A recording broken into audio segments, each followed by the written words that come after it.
छत्री गोड़ राजा रहा रे दादा कोटिया गोत्र के राजा मैं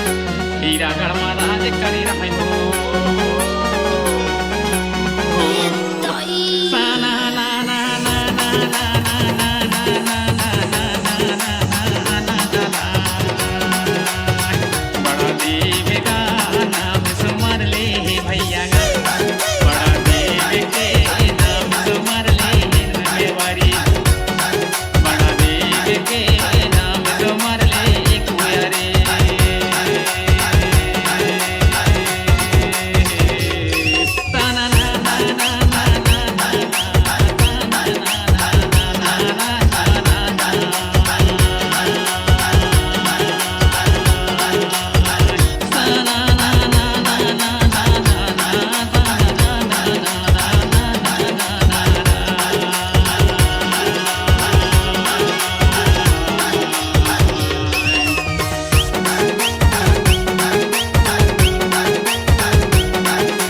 देवता देवता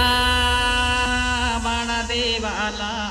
मैं जोहारो भाईया खेरे राजा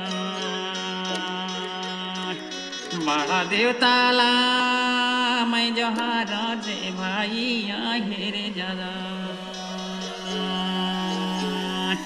जोहर जोहर रे देवता आएगा जोहर जोहर